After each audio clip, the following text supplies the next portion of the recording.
अस्सलाम वालेकुम स्टूडेंट्स, अपने page chemistry tips and tricks पे मैं एक बहुत ही इंटरेस्टिंग टॉपिक के साथ आज आपके साथ मौजूद हूँ, जो कि है मास स्पेक्ट्रोमेट्री। और ये टॉपिक हर लेवल के स्टूडेंट के लिए अंडरस्टैंड करना बहुत ज़्यादा ज़रूरी है। चाहे आप एफएससी के स्टूडेंट हैं, चाहे आप ग्रेजुएशन कर रहे हैं या आप बीएस कर रहे हैं, तो ये इस टॉपिक की अंडरस्टैंडिंग एक बहुत ही मेजर फील्ड है ये, जो आपको मास्टर्स तक हेल्प करता है। और मैंने बहुत सारे लोग देखे हैं जिनकी इस टॉपिक की बेसिस ही वीक होती हैं, तो आज मैं इसकी बेस आपको समझाऊंगी इस टेक्निक की। तो सबसे पहले तो आपको ये मालूम होना चाहिए कि ये टेक्निक कौन सी टेक्निक है। तो ये एक्सपेरिमेंटल केमिस्ट्री का पार्ट है, यानी एनालिटिकल टेक्निक है ये, ठीक है। तो एनालिटिकल टेक्निक है जनाब, और ये किस पर्पस के लिए इस्तेमाल की जाती है, किस लिए यूज़ की जाती है। तो इसके वैसे हमारे पास जो मेन फंक्शन है इस टेक्निक का, मतलब हम जो इस टेक्निक को मोस्टली यूज़ करते हैं, तो हम आइडेंटिफिकेशन पर्पस के लिए यूज़ करते हैं।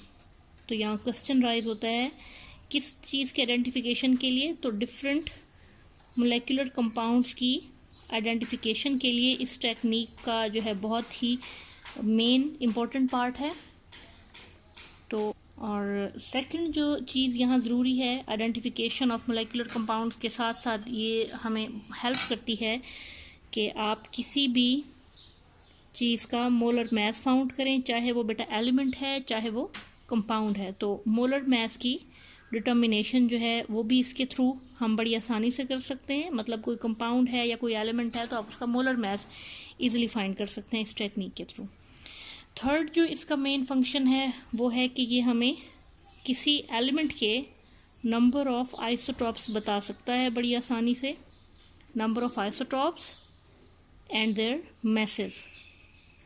तो एफएससी लेवल पे हम जब बात करते हैं तो किसी एलिमेंट के आइसोटॉप्स के हवाले से ही सिर्फ इस टेक्निक को डिस्कस कर रहे होते हैं, लेकिन हायर लेवल पे ये एक बड़ी ज़बरदस्त एनालिटिकल टेक्निक है और हम डिफरेंट कंपाउंड्स को आइडेंटिफाई कर रहे होते हैं इसकी हेल्प से। वो थोड़ा डिटेल्ड हो जाएगा, तो हम बात करते हैं सिर्फ एफएससी के हवाले से। तो एफएससी के हवाले से ये पार्ट बड़ा ज़रूरी है कि हम इसे नंबर ऑफ आइसोटॉप्स और इनके मैसेज फाइंड कर सकते हैं। तो अगर आपसे एफएससी लेवल के हवाले से इस टेक्निक को डिफ़ाइन करने को कहा जाए तो आप इसको इस तरीके से कुछ डिफ़ाइन करेंगे कि ये जो टेक्निक है, दिस टेक्निक, तो ये हम यूज़ करते हैं इस टेक्निक को फाइंड आउट करने के लिए। यूज़ टू फाइंड आउट, क्या चीज़ फाइंड आउट करने के लिए? Use to find out three things. अब मैं वो तीनों चीज़ें अलग अलग बताऊंगी। वो तीन चीज़ें क्या हैं? नंबर वन के नंबर ऑफ आइसोटॉप्स, ठीक हो गया। दूसरी चीज़, this technique is use to find the number of isotopes. उसके बाद exact message of isotopes, exact message of isotopes, ये हमारे पास दूसरी चीज़ है जो हम जिसकी मदद जो हम इस टेक्निक की मदद से जो फाइंड करेंगे, ठीक है। और तीसरी चीज़ जो है यहाँ पे हम फाइंड कर सकते हैं वो है देयर रिलेटिव एबंडेंस। अब यहाँ पे एक सवाल पैदा होता है कि रिलेटिव एबंडेंस से क्या मुराद है? वो हमें परसेंटेज में मिलेगी। तो यहाँ आपको क्लियर करते चलूँ, relative abundance stand for the percentage occurrence of an isotope. यानी आपके पास सपोज करें एक ऐसा एलिमेंट है जिसके 3 आइसोटॉप हैं, तो ये बिल्कुल ज़रूरी नहीं होता कि आइसोटॉप्स हमेशा इक्वल अमाउंट में हों। बहुत कम ऐसा है कि एलिमेंट के आइसोटॉप्स इक्वल अमाउंट में हों, यानी इक्वल स्टेबिलिटी के हों। मोस्टली किसी एलिमेंट के आइसोटॉप्स जो हैं वो उनकी स्टेबिलिटी डिफरेंट होती है, और उनकी स्टेबिलिटी डिफरेंट होने की वजह से उनकी परसेंटेज एबंडेंस या रिलेटिव एबंडेंस भी डिफरेंट होती है। जो आइसोटॉप जितना ज़्यादा स्टेबल होता है उसकी परसेंटेज यानी उसकी अक्रेंस भी उतनी ज़्यादा होती है, वो बहुत ज़्यादा तादाद में पाया जाता है। और जो आइसोटॉप जितना ज़्यादा अनस्टेबल होता है वो उतनी कम अमाउंट में पाया जाता है, ठीक है। तो ये बेसिकली रिलेटिव एबंडेंस का मतलब उनकी अमाउंट है। तो इस टेक्निक से हमें 3 चीज़ें पता चल जाती हैं। ये ना सिर्फ डेफिनेशन है बल्कि ये भी क्लियर हो रहा है कि हम कौन कौन सी चीज़ें फाइंड कर लेंगे। तो this analytical technique is use to find out number of isotopes, exact message of isotopes and their relative abundance. तो ये हम फर्दर देखेंगे कि ये किस तरह हम इसको फाइंड आउट करेंगे। तो डेफिनेशन के बाद आप ज़रा थोड़ा सा हिस्ट्री के हवाले से भी देखते चलते हैं कि हिस्ट्री में जो फर्स्ट मैस स्पेक्ट्रम था वो किसने बनाया था, वो एस्टन ने बनाया था। तो एस्टन ने जो मैस स्पेक्ट्रोमीटर बनाया था उसका नाम मैस स्पेक्ट्रोग्राफ था।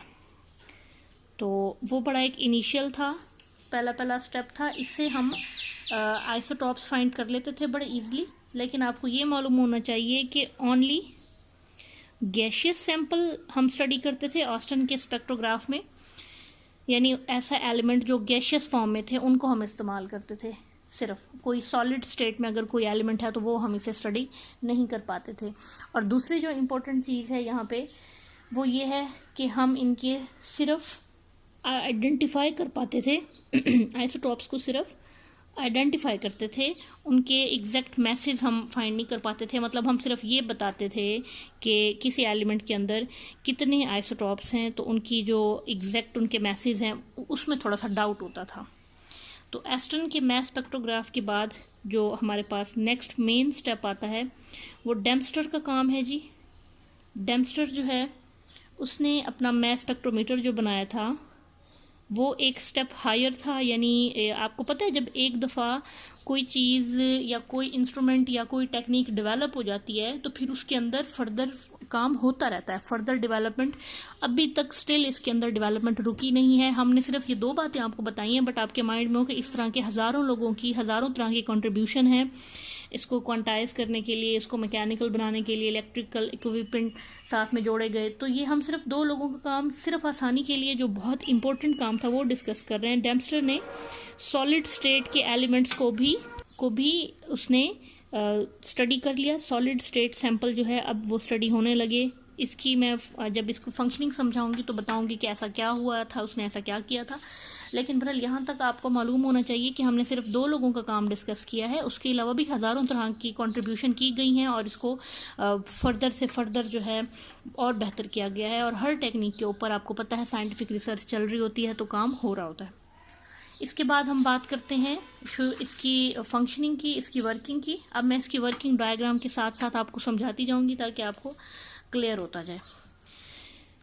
तो इसको मैं स्कीमेटिक डायग्राम इसकी बनाने लगी हूँ, ठीक है। हर इंस्ट्रूमेंट के लिए एक इनलेट होता है जहाँ से आपने अपना सैंपल जो है वो इंट्रोड्यूस कराना है। तो this is the sample inlet.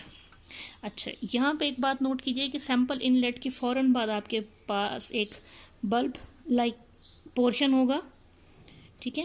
इस बल्ब लाइक पोर्शन का जो नाम है उसको कहा जाता है वेपोराइजेशन चैम्बर। अब यहाँ पे आपको याद दिलाऊं कि जो एस्टन का मैस स्पेक्ट्रोग्राफ था, क्योंकि वहाँ ऑलरेडी सैंपल गैशियस था तो इसलिए जनाब वो सॉलिड स्टेट वालों को स्टडी नहीं कर सकता था। इट्स मीन कि एस्टन का जो स्पेक्ट्रोग्राफ था उसके अंदर वेपोराइजेशन चैम्बर मौजूद नहीं था। तो इसका मतलब ये हुआ कि डेम्स्टर ने जो एक मॉडिफिकेशन की थी वो मॉडिफिकेशन वेपोराइजेशन चैम्बर इंट्रोड्यूस करने की थी, क्योंकि सॉलिड स्टेट सैंपल हो चाहे लिक्विड स्टेट हो, जब तक वो गैशियस स्टेट में नहीं आएगा स्टडी नहीं हो सकेगा इस टेक्निक से। तो इट्स मीन कि इस टेक्निक में बहुत ज़रूरी है वेपोराइज फॉर्म में लेके आना। तो अगर कोई एलिमेंट आपके पास सॉलिड या लिक्विड फॉर्म में है तो आप उसको ईजिली वेपोराइज कर सकें। तो इसके बाद जो हमारे पास नेक्स्ट चैम्बर आता है, दैट इज़ नेक्स्ट पार्ट जो आता है वो है आयोनाइजेशन चैम्बर। अब आयोनाइजेशन चैम्बर के लिए आपको थोड़ा सा फोकस करना पड़ेगा कि आयोनाइजेशन से क्या मुराद है और यहाँ हम कैसी आयोनाइजेशन कराने लगे हैं और उसके लिए क्या टेक्निक हमने यूज़ की है। तो देखिए जी, आयोनाइजेशन चैम्बर, इस पोर्शन को, ये मैं डॉटेड आपको बता देती हूँ, ये जो डॉटेड ये वाला पोर्शन है इस पोर्शन को मैं कह रही हूँ आयोनाइजेशन चैम्बर। और ये वेपोराइजेशन चैम्बर के फ़ौरन बाद शुरू हो गया। एक बात ऐड करती चलूँ कि अगर आपके पास सैंपल ऑलरेडी गैशियस फॉर्म में होगा तो आप उसको किसी प्रॉब के थ्रू डायरेक्ट यहाँ इंजेक्ट कराएंगे इस जगह से, और ये यहाँ से डायरेक्ट आयोनाइजेशन चैम्बर में चला जाएगा। क्यों? बिकॉज ऑलरेडी आपका सैंपल गैशियस है तो उसको गैस बनाने की ज़रूरत नहीं है, उसको वेपोराइज कराने की ज़रूरत नहीं है। ये एक छोटी सी बात ऐड करती चलूँ। तो यहाँ से जो सैंपल आप भेजेंगे वो लाजमी सॉलिड या लिक्विड फॉर्म में है। तो इस आयोनाइजेशन चैम्बर में ऐसा क्या है जिसकी वजह से आपका सैंपल जो है यहाँ आके आयोनाइज हो जाता है?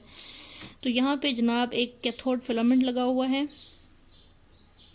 ठीक है। ये जनाब एक मेटल का बना हुआ कैथोड है यानी मेटल आपके पास यहाँ नेगेटिवली चार्ज्ड है, नेगेटिव इलेक्ट्रोड के साथ अटैच्ड है, इसको कहा जाता है हीटेड फिलामेंट। और इस मेटल को जब आप बहुत हाई टेम्परेचर तक, बहुत हाई वोल्टेज देते हैं तो यहाँ से इलेक्ट्रॉन्स एमिट होते हैं, ठीक है। अब ये इलेक्ट्रॉन एमिट होके कहाँ जाएंगे? ये इलेक्ट्रॉन जब एमिट होंगे तो बिल्कुल इसके सामने यहाँ नीचे की तरफ एक पॉजिटिव प्लेट मौजूद है, यानी ऐसी प्लेट जिसके ऊपर पॉजिटिव चार्ज है।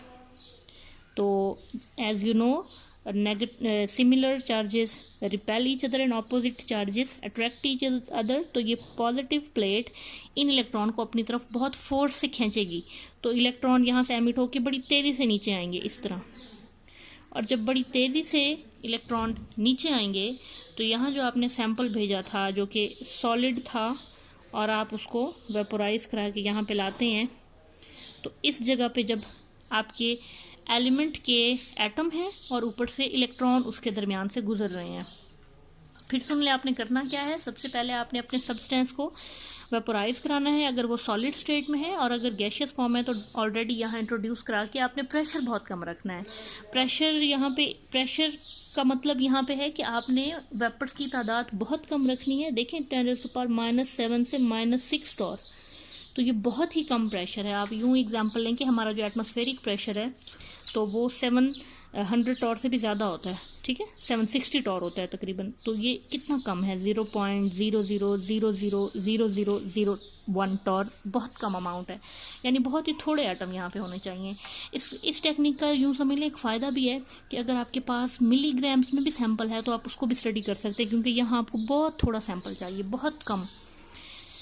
अब होगा क्या कि जब आपके एटम यहाँ से गुजरेंगे आयनाइजेशन चैम्बर में, यानी यहाँ से आपके एटम गुजर रहे थे और उनके अंदर से नेगेटिवली चार्ज पार्टिकल यानी इलेक्ट्रॉन जब बड़ी तेज़ी से गुजरे, तो तेज़ी से गुजरते हुए अब मैं यहाँ पे आपको सपोज एक बताती हूँ कि ये आपका एटम है, ये इसका न्यूक्लियस है और ये इसके बाहर वाले शेल के इलेक्ट्रॉन है।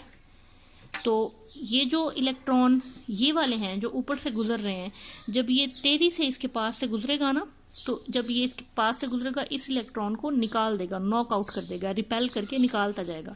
तो क्या होगा कि जनाब ये इलेक्ट्रॉन भी नीचे भागेंगे और इस एटम के अपने शेल्स के इलेक्ट्रॉन भी निकल के नीचे भागेंगे, और जब इस एटम के इलेक्ट्रॉन निकल जाएंगे तो वो क्या बन जाएगा, वो पॉजिटिवली चार्ज हो जाएगा। तो अब आपके सारे एटम क्या हो गए हैं जनाब, पॉजिटिवली चार्ज पार्टिकल बन गए हैं। यहाँ एक छोटी सी बात बताती चलूँ कि इस पोर्शन पे वैक्यूम लगा के हमने जो भी आपके पार्टिकल ऐसे होते हैं जो कि नेगेटिवली चार्ज बच जाते हैं या न्यूट्रल पार्टिकल होते हैं, वो यहाँ चले जाते हैं, न्यूट्रल पार्टिकल। तो ज़रा देखिए, सारे नेगेटिव पार्टिकल यानी यहाँ से निकलने वाले इलेक्ट्रॉन और एटम से निकलने वाले इलेक्ट्रॉन इस प्लेट की तरफ अट्रैक्ट हो जाते हैं, और पॉजिटिवली चार्ज एटम कहाँ जाएंगे, उसके लिए जी सामने बिल्कुल लगा हुआ है एक नेगेटिव ग्रिड। नेगेटिव ग्रिड भी एक मेटल प्लेट है जिसके ऊपर नेगेटिव चार्ज है, और ये चार्ज इसके सरफेस के ऊपर नहीं है, बल्कि ये चार्ज ये समझ लें कि आपके पास चार्ज इस तरह से एडजस्ट किया गया है कि ये पॉजिटिव चार्ज इसकी तरफ भागेंगे तो सही, पर सरफेस पे स्टिक नहीं होंगे क्योंकि ये दरमियान में जगह खाली है, तो ये यहाँ से बाहर निकलेंगे 1 बाय 1। तो यानी इस नेगेटिव ग्रिड का जो आपके पास काम है, ये क्या चीज़ है, this is the negative grid. तो नेगेटिव ग्रिड का काम यह है कि एक तो ये कि पॉजिटिव चार्ज को आगे भेजता है, अपनी तरफ अट्रैक्ट करके आगे भेजता है, नेगेटिवली चार्ज है ना तो अपनी तरफ अट्रैक्ट करेगा, और यहाँ से जब बाहर भेजेगा तो ये डिस्पर्स थे, ये रैंडम थे, इसने इनको अलाइन कर दिया, यानी बीम की फॉर्म में एक ही लाइन में भेज दिया। इनका इस टेक्निक में एक ही लाइन में जाना बहुत ज़रूरी है, ये अभी आपको आगे पता चल जाएगा कि एक ही लाइन में इनका जाना क्यों ज़रूरी है। थोड़ा सा और आगे जाएँ तो आगे हमारे पास एक्सेलरेटिंग प्लेट्स लगी हुई हैं। एक्सेलरेटिंग प्लेट्स का काम क्या है, एक्सेलरेटिंग प्लेट्स के दरमियान से ये भी बेटा जी नेगेटिवली चार्ज हैं, ये एक्सेलरेटिंग प्लेट नेगेटिव ग्रिड की तरह, और जब यहाँ से गुजरते हैं हमारे positive charge particle, positively charge particle, तो इन एक्सेलरेटिंग प्लेट का यहाँ पे बड़ा एक्साइटिंग रोल है। एक्सेलरेटिंग प्लेट्स इनकी स्पीड कंट्रोल करते हैं, यानी आप जो भी रिक्वायर्ड स्पीड चाहें आप एक्सेलरेटिंग प्लेट का वोल्टेज कम ज़्यादा करके इन पार्टिकल को उसी स्पीड से मूव करा सकते हैं। और अब आएगा जी सबसे इम्पोर्टेंट पार्ट, हमारे स्पेक्ट्रम का, जिसको कहा जाता है एनालाइजर।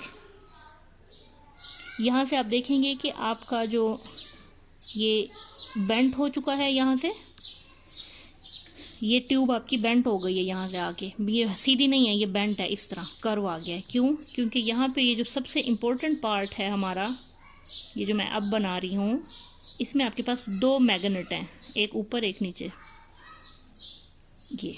ये साउथ नॉर्थ पोल है, ये साउथ पोल है। इन दोनों मैग्नेट्स को कहा गया है एनालाइजर। अब ये मैग्नेट आप कहेंगे कि इस तरह क्यों नजर आ रहे हैं? आप जरा देखिए, अगर ये ट्यूब है तो ये मैग्नेट इस तरह पड़ा हुआ है, यानी हॉर्स शू मैग्नेट होता है ना, ये इस फॉर्म वाला, तो ये इस तरह। तो जब मैंने इसको सामने से पिक्चर बनाई है तो मुझे इसका ये पोर्शन और ये पोर्शन नजर आ रहा है, दरम्यान में ट्यूब नजर आ रही है, तो मैंने सिर्फ ये दो पोर्शन बनाए। वैसे ये हॉर्स शू मैग्नेट है, ये पीछे से बेंट है सारा। तो अब आपको फिजिक्स थोड़ा सा याद करनी पड़ेगी। ये नॉर्थ पोल कहलाता है, ये साउथ पोल। अगर आप फिजिक्स को रिमाइंड करें तो आपको याद आएगा कि जब भी कोई पॉजिटिवली या negatively charge particle magnetic field से गुजरता है तो वो मैग्नेटिक फील्ड उसको सर्कुलर पाथ में मूव करने पे मजबूर कर देती है, उसको बेंट कर देती है। तो ये पॉजिटिवली चार्ज पार्टिकल जब यहाँ जाएंगे तो इंस्टेड ऑफ गोइंग स्ट्रेट ये इधर बेंट हो जाएंगे ऐसे, ठीक है। तो इधर जाने की बजाय ये बेंट हो गए हैं। और यही बेंडिंग से हमें पता चलेगा आइसोटॉप्स का, वो इन द सेंस कि अगर आपके पास सपोज ये जो सैंपल है ये नियॉन का सैंपल है, यानी ये जो आप यहाँ पे चीज़ यूज़ करेंगे नियॉन है, तो नियॉन के 3 आइसोटॉप्स हैं, नियॉन 20, नियॉन 21 एंड नियॉन 22। तो अगर हमारे पास इसके 3 आइसोटॉप्स होते तो आप देखें कि इन तीनों आइसोटॉप्स का मैस जो है डिफरेंट है। आइसोटॉप्स बेसिकली डिफरेंस ही उनमें मैस का ही होता है। तो इसका मैस अगर 20 MU है, इसका 21 है, इसका 22 है, तो ये सबसे लाइटर आइसोटॉप है, ये उससे हैवियर और ये सबसे हैवियर। लेकिन यहाँ पे जब यहाँ से मूव करेंगे तो तीनों एक ही स्पीड पे मूव कर रहे होंगे, क्योंकि ये मूवमेंट इलेक्ट्रिक चार्ज की वजह से है और चार्ज सब पे सेम है, तो स्पीड इनकी सेम होगी और यहाँ मैग्नेटिक फील्ड भी इनके ऊपर सेम लगेगी।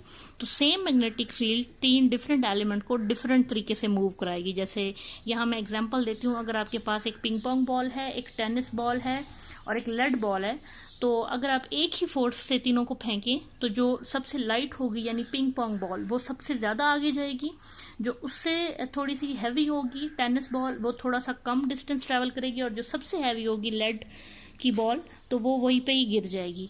तो यहाँ पे भी ये एक ही फोर्स जब 3 डिफरेंट एलिमेंट की एक ही एलिमेंट के 3 डिफरेंट आइसोटॉप्स पे लगेगी तो जो सबसे ज़्यादा हैवी होगा उसको बेंड करना सबसे ज़्यादा मुश्किल होगा, और जो सबसे ज़्यादा लाइट होगा वो बहुत जल्दी बेंड हो जाएगा। तो यहाँ आपको एक की बजाय 3 लाइन नज़र आएंगी, एक ये और एक ये। अब आप ज़रा देखिए कि यहाँ सबसे ज़्यादा बेंडिंग किसकी है, ये पहली लाइन की। तो ये सबसे ज़्यादा बेंडिंग है, ये थोड़ी कम बेंडिंग है, ये उससे भी कम बेंडिंग है। तो ये चीज़, ये आपके पास 20 वाला आइसोटॉप होगा, ये 21 वाला और ये 22 वाला। तो यहाँ जो बात आपने याद रखनी है वो ये है कि जितना मैस कम होगा उतनी बेंडिंग ज़्यादा। ये बातें आपने बड़े ध्यान से समझनी है कि मैस कम तो बेंडिंग यानी डिफ्लेक्शन ज़्यादा, और डिफ्लेक्शन ज़्यादा होगी तो रेडियस कम बनेगा। ये जो सर्कुलर पाथ है, अब इसको देखा, ये तो सेमी सर्कल है ना, अगर हम इसको कंप्लीट करें सर्कुलर पाथ को तो इसका रेडियस सबसे छोटा बनेगा, इसका रेडियस उससे बड़ा और इसका रेडियस सबसे बड़ा, ठीक है ना। तो जनाब ये है हमारा स्कीमेटिक डायग्राम, जिसमें हमें आइडिया हो गया है कि हमारे जो है इस एलिमेंट के साथ हमने किस तरह डील करना है। अपने सैंपल को हमने गैशियस फॉर्म में आयनाइज कराना है, आयनाइज करने के बाद उसको लाइन अप करना है और नेगेटिव ग्रिड से गुजार के सीधा आगे भेजेंगे। आगे ये हमने एक्सेलरेटिंग प्लेट्स लगाई हुई हैं और इन प्लेट्स का काम ये होता है कि ये प्लेट्स जो हैं इसको स्पीड एडजस्ट करती हैं। अब स्पीड एडजस्ट करना क्यों ज़रूरी है ये हमारा नेक्स्ट लेक्चर में मैं स्पेक्ट्रोमेट्री में आपको क्लियर पता चलेगा। तो स्पीड एडजस्ट होने के बाद आप फर्दर आगे जाते हैं तो आगे एनालाइजर यानी मैग्नेट लगा हुआ है, और चार्ज पार्टिकल जब मैग्नेट से गुजरते हैं तो वो डिफ्लेक्ट हो जाते हैं, और डिफ्लेक्ट होने की वजह से डिफरेंट जगहों पे डिफरेंट आइसोटॉप्स फॉल करते हैं। तो यहाँ आपको बेसिक प्रिंसिपल इसका और डायग्राम समझ आ चुकी होगी। अभी फर्दर डिटेल मैं अपने नेक्स्ट लेक्चर में आपको बताऊंगी, तो इसके लिए मेरी नेक्स्ट वीडियो ज़रूर देखिएगा। तो यहाँ तक आपको डायग्राम और प्रिंसिपल की समझ आ जानी चाहिए कि बेसिकली मैस स्पेक्ट्रोमेट्री का जो प्रिंसिपल है, जो बेसिक प्रिंसिपल है, इसमें हम अपने एलिमेंट को वेपोराइज कराने के बाद आयनाइज करते हैं। आयनाइज कराने के बाद इलेक्ट्रिक फील्ड की मदद से उनको फास्टन करके मैग्नेटिक फील्ड की मदद से उनको सेपरेट करते हैं, क्योंकि चार्ज पार्टिकल जब तक नहीं होगा तो उसके ऊपर मैग्नेटिक फील्ड असर नहीं करेगी, इसीलिए हमने उसको आयनाइज कराया। तो ये जो अगर आपसे पूछा जाता है इस टेक्निक का बेसिक प्रिंसिपल, तो इसमें आपको कौन सी बातें याद रहनी चाहिए कि आपका सैंपल आयनाइज हो, आयनाइज होने के बाद उसको मैग्नेटिक फील्ड में आप सेपरेट कर सकते हैं। और इसके बाद जब ये यहाँ पे सेपरेशन में के लिए भी आपको एक सेटअप चाहिए। अब ऐसे कैसे कि खाली जगह पे गिरने से तो नहीं आपको पता चलेगा ना। तो this is basically the detector. तो ये डिटेक्टर इलेक्ट्रोमीटर कहलाता है। इलेक्ट्रोमीटर बेसिकली डिटेक्ट करता है कि कितनी जगहों पे पार्टिकल्स गिर रहे हैं और कितने कितने पार्टिकल गिर रहे हैं। इलेक्ट्रोमीटर से डिटेक्ट करने के बाद आप इस सिग्नल को एम्पलीफाई करते हैं, यानी आगे आपको एम्पलीफायर की ज़रूरत पड़ेगी। और सिग्नल एम्पलीफाई करने के बाद फाइनली आप इसको रिकॉर्ड करते हैं किसी ग्राफ की फॉर्म में, और आपको रिकॉर्डेड डाटा स्क्रीन पे भी ले सकते हैं, उसका प्रिंट आउट भी ले सकते हैं। इसकी फर्दर डिटेल्स जो है वो मैं आपको नेक्स्ट लेक्चर में बताऊंगी कि मैस स्पेक्ट्रम की शेप कैसे होती है, मैस स्पेक्ट्रम को रीड कैसे करते हैं, और यहाँ पे सेपरेशन का फंक्शन किस तरह से परफॉर्म होता है। तो नेक्स्ट वीडियो ज़रूर देखिएगा। ओके, अल्लाह हाफिज़, गुड लक।